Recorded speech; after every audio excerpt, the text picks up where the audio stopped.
There's a specific kind of loneliness nobody talks about. Not the loneliness of being alone in a room, not the loneliness of losing someone. It's the loneliness of being in a room full of people, laughing, talking, existing right next to you, and still feeling like you're watching it all through glass. Like you are really there, but not really there. And the worst part, you cannot explain it, because from the outside everything looks fine. You're surrounded by the people, you're included, you're not isolated by them. So why does it feel like you are? That's what this is about. Not a self help answer, not a 5 step fix. It's just an honest attempt to understand something that most people feel, but almost nobody says out loud. To understand why this happens, you have to go back, way back. Our ancestors didn't have this problem. They hunted in groups, ate together, survived together. Their world was very immediate, physical, and real. There was no gap between the life they were living and the life they were thinking about living. Survival was their only story, and they were all in it together. Then something shifted, isn't it? We built cities, then screen, then entire digital worlds where everyone performs a version of themselves that is slightly better than the truth. Social media didn't create loneliness, but it gave it a new shape. Now you scroll through other people's highlight reels at midnight and compare their curated joy to your own unfiltered reality. You see the party you were not invited to, the life that looks fuller than yours, the happiness that seems to come easy to everyone except you. And slowly, quietly, without even noticing, you start to feel like there's something wrong with you. There isn't. But that feeling, that's the modern version of an ancient ache.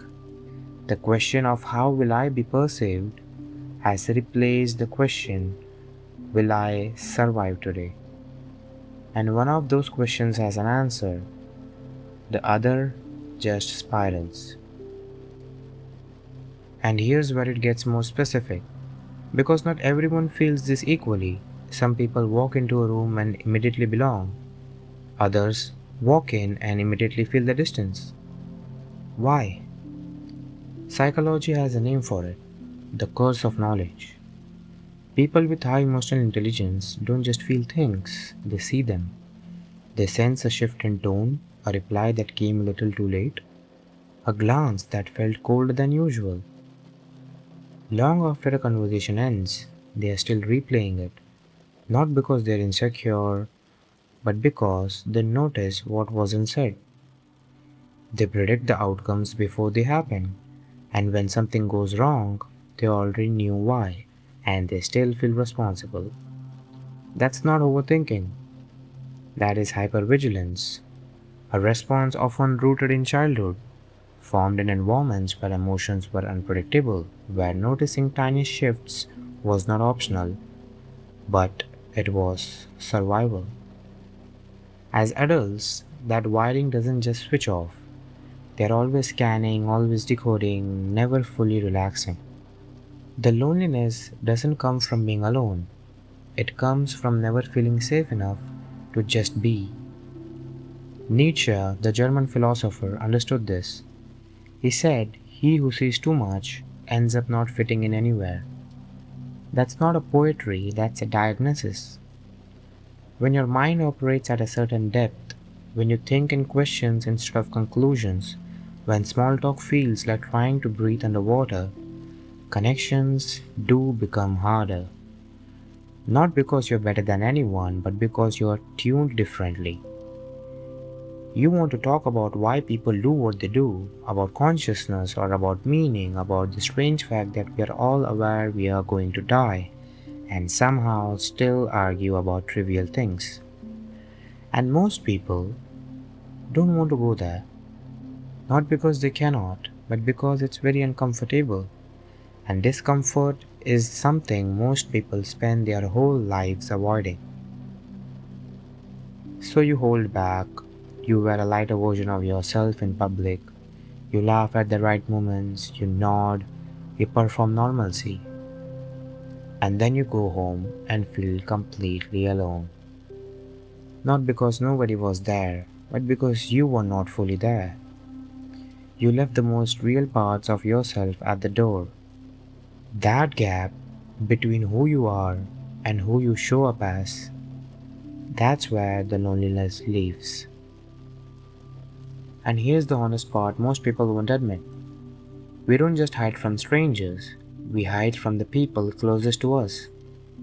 We build relationships through a version of ourselves that feels safe enough to show, while the real us sits quietly behind it. Why? Because we have already decided before anyone even gets the chance that they won't accept who we actually are. And maybe that's a fact. Maybe some people genuinely won't. But most of the time, it's just fear. Dostoevsky saw this clearly. Dostoevsky, the Russian novelist, said, isolate as much as you need to become stronger.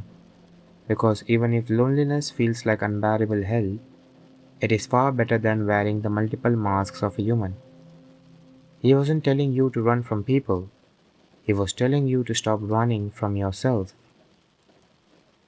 And Franz Kafka, a German language writer, a man who felt like a stranger in almost every room he entered, wrote that loneliness wasn't just his reality, but it was his goal, his temptation, his possibility. He organized his entire life around it, making it livable. These weren't broken men. These were the men who chose depth over performance and paid the social price for it. The connections that last, the real ones, are the ones where the silence doesn't feel like pressure, where you don't have to perform a character, where you can just exist. Maybe some of your current connections fade when you stop performing. That's not your failure, that's just incompatibility revealing itself. The right people, the ones wired like you, they exist. They do exist. You just haven't needed to find them yet because you've been too busy pretending you don't need them at all. So, what do you actually do with this? The honest answer, there is no shortcut. No course, no video, including this one. But there is something. It's not a cure, it's more like a reorientation. The loneliness you feel in a crowd, it's not a sign that something is broken in you. It's a sign that you haven't learned to be fully at home inside yourself.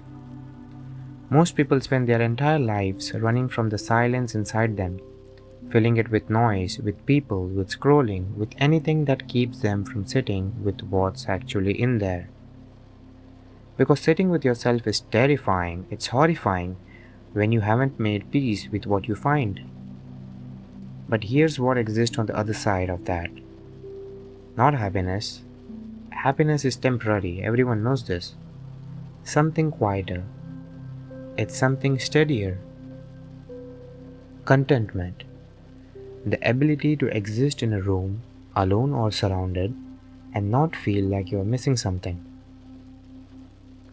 Dostoevsky called it strength, Kafka called it freedom, and the Stoics called it autarkia, self-sufficiency of the soul. Different centuries, different languages, the same truth. The people who suffer most from loneliness are the ones waiting for someone else to fill the silence. The ones who suffer least are the ones who have learned to furnish it themselves. So we come back to where we started. That room full of people, that glass wall between you and everyone else, you remember? That 2 a.m. feeling that something is missing, but you can't name what it is. Maybe it's not missing. Maybe it's just waiting. Waiting for you to stop performing, to stop measuring your insides against everyone else's outsides, to stop treating your own depth as a flaw that needs to be hidden or fixed. What you give doesn't always come back to you, but what you give is always what you are. The ones who understood this the most didn't fix their loneliness, They used it, turned it into the most honest thing they had. Maybe that's the only real answer. Not to escape loneliness, but to stop being afraid of it. Because on the other side of the fear is the only version of yourself that doesn't need a crowd to feel whole. If this resonated, you already know why.